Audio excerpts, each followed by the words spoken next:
입니다.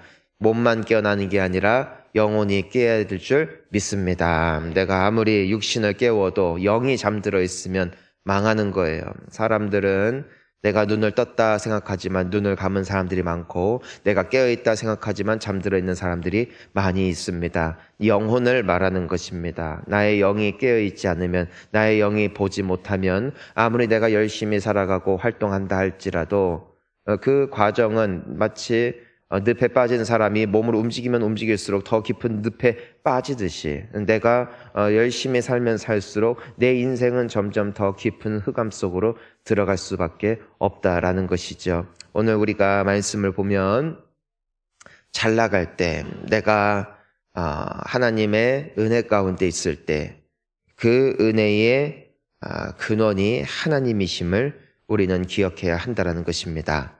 아무리 인생이 잘 나가도, 아무리 내가 잘 된 것 같아도, 아무리 나의 삶에 큰 어려움이 없어 보인다 할지라도 이 모든 것을 가능케 하시니까 하나님이심을 잊어버리는 교만 가운데 설 때 교만은 패망의 선봉이 되어집니다. 여러분, 지금 이스라엘 사람들은 어떤 상황이에요? 난공불락에 여리고 성도 무너뜨린 사람들입니다. 여러분, 그러니까 얼마나 짜릿해요. 물론 하나님의 말씀에 순종해서 여리고성을 돈 것이 사실이지만, 막상 그들이 실제로 소리를 질렀을 때 그 성이 무너지고, 그리고 그 성 안에 있는 모든 사람들이 이스라엘 백성들을 두려워하고, 사실 이것은 아이러니한 일입니다. 자, 우리가 한번 생각을 해봅시다.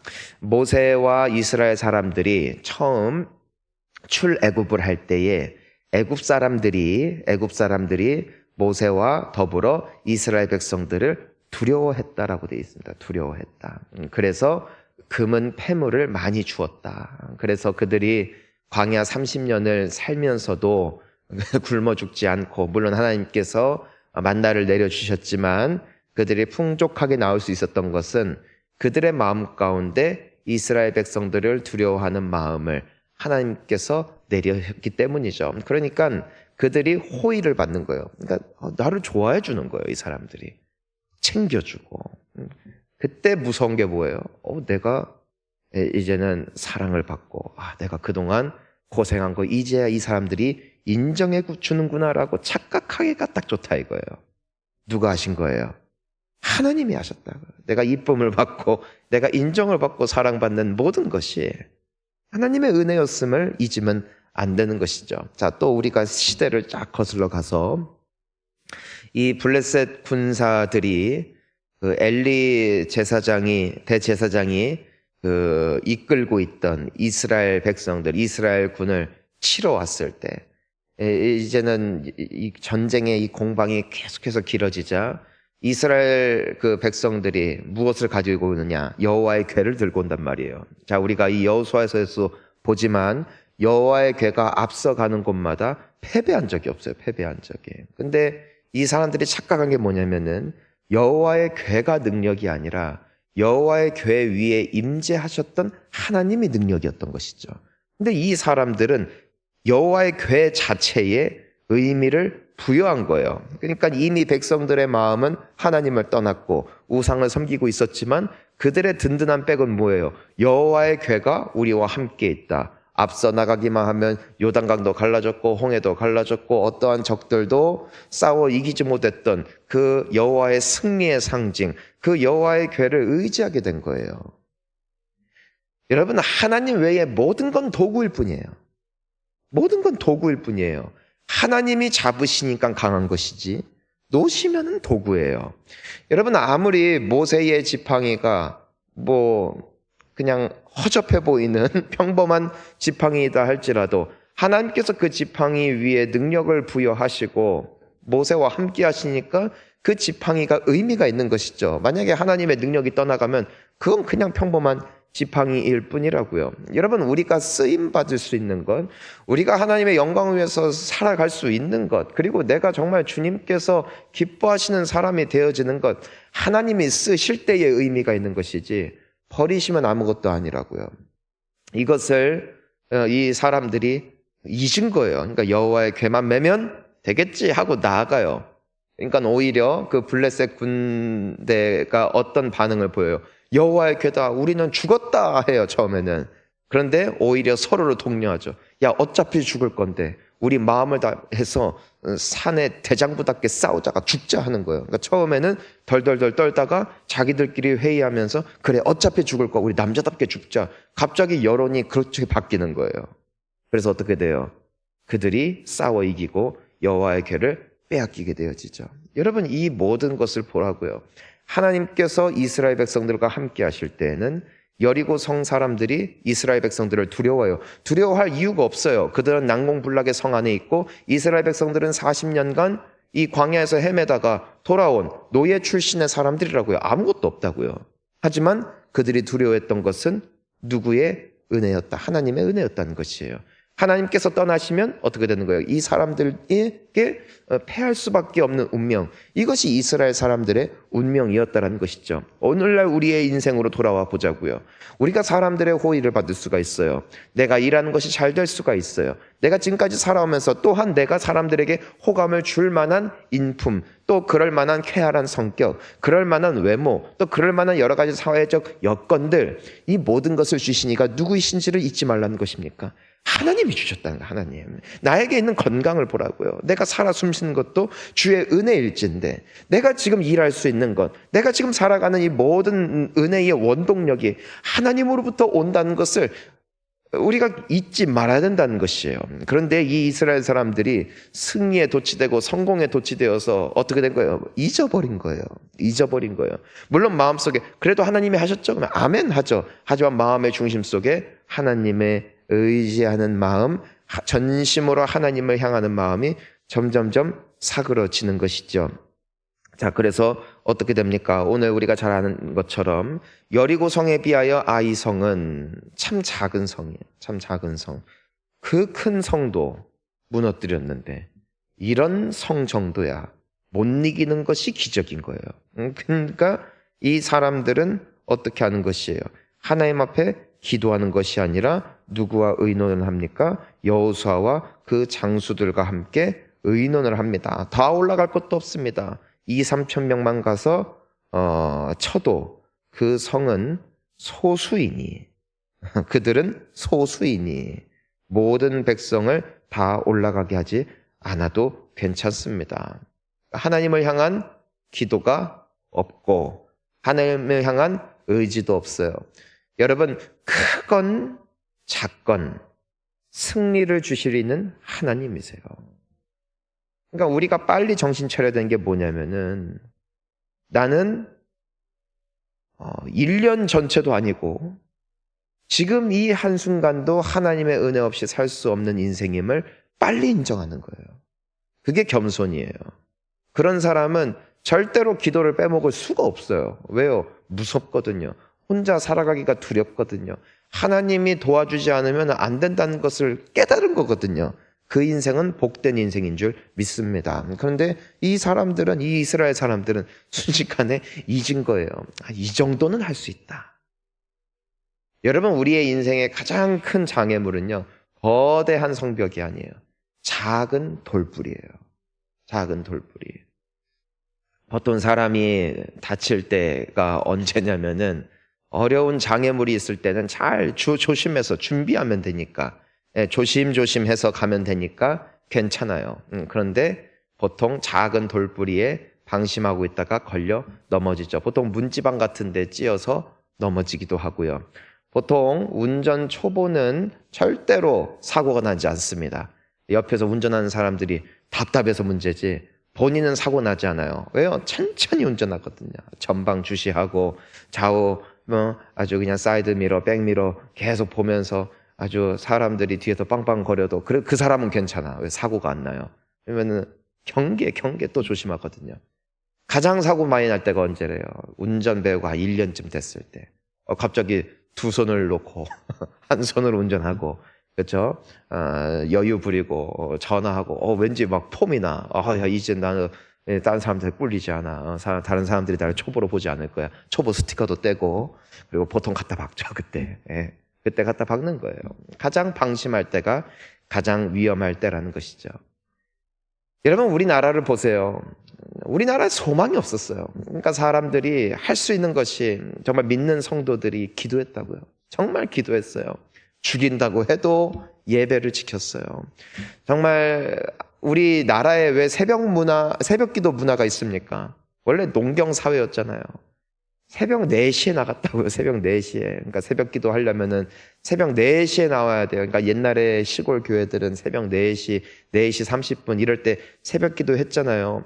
여러분 얼마나 피곤해요. 아마 농사 지으셨는 분들은 아마 다 아실 거예요. 농사 지으면서 새벽 깨운다? 이거 상식적으로 쉽지 않습니다. 온몸이 골골골 거려요. 그런데 우리나라에도 초기 교회 성도들은 한결같이 새벽을 깨워 하나님 앞에 기도했다는 것입니다. 왜냐하면 그들은 알았어요. 그들의 팔자를 그들이 고칠 수 없다는 것을. 평생 농사를 지어왔고 앞으로도 농사를 짓겠지만 하나님께서 도와주시지 않으면 이 굴레에서 벗어날 수 없음은 그들은 깨달았던 것이죠. 어찌 보면 그들의 지혜가 오늘날 우리의 지혜보다 훨씬 큰 것 같습니다. 때문에 그들은 새벽종을 깨웠어요. 새벽종을 울렸어요. 그리고 새벽을 깨웠어요. 그리고 힘든 농사일을 나아가기 전에 그들은 하나님 앞에 간절히 전심으로 기도했어요. 그 기도가 쌓인 거예요. 쌓인 거예요. 오늘날 우리의 교회, 이 크리스천 문화가 그냥 만들어진 것이 아니죠. 여러분 얼마나 많은 사람들이 박해를 받았습니까? 살해 협박을 받았고 직장에서 놀리기 딱 좋은 사람들이 크리스천들이었어요. 저 술 안 마십니다. 요즘에야 회식 문화가 이제는 바뀌고 있는 시대를 살아가고 있지만 여러분 80년대, 90년대, 2000년대 얼마나 엄청난 회식 문화가 회사들마다 자리를 잡고 있었습니까? 수많은 성도들이 그것 때문에 엄청난 기도를 했죠. 하나님 시험에 빠지지 않게 해주시고 내가 회식 자리에서도 크리스천임을 당당하게 내가 드러낼 수 있는 용기를 달라고 기도했던 수많은 사람들이 있어요. 얼마나 놀림을 받고 따돌림을 당하고 무시를 당했던 순간들이 있었습니까? 하지만 그럼에도 그들이 하나님을 붙잡았으면 내 인생의 운명을 책임지리는 이 사람들이 아니라 하나님이심을 믿었기 때문이었죠. 여러분, 우리는 신앙의 그 중심을 잡고 나아가야 될 줄 믿습니다.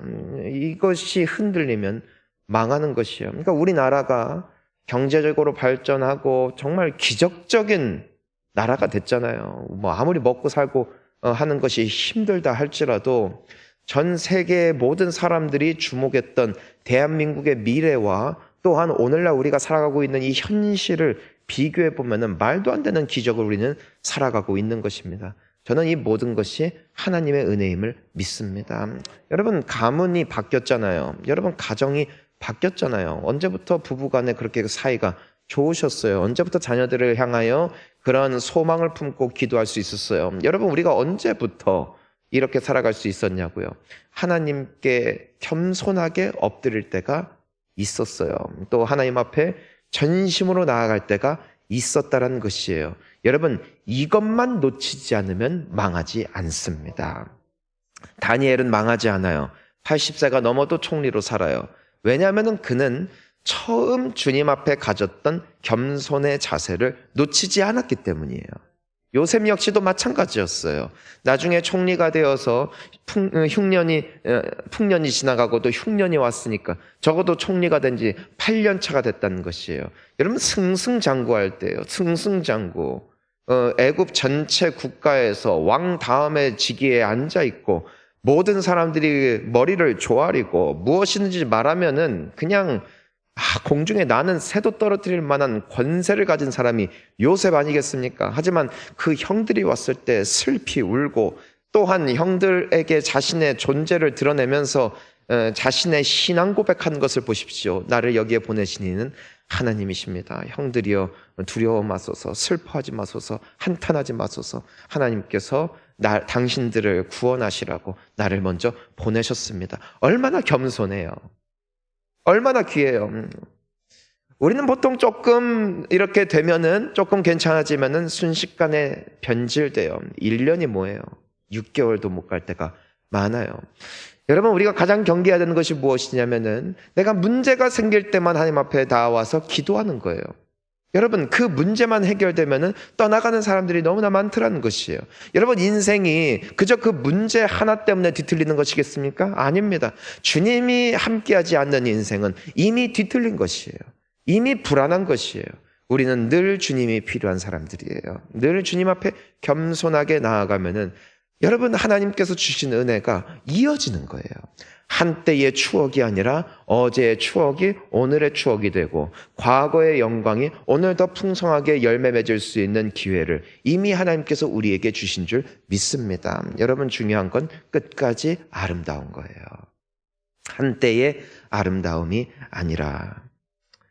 이스라엘 사람들은 아이성을 향하여 돌격했습니다. 자신들의 힘을 믿고 나아갔습니다. 하나님의 은혜가 무엇인가? 그들이 패했다는 것입니다. 그렇습니다.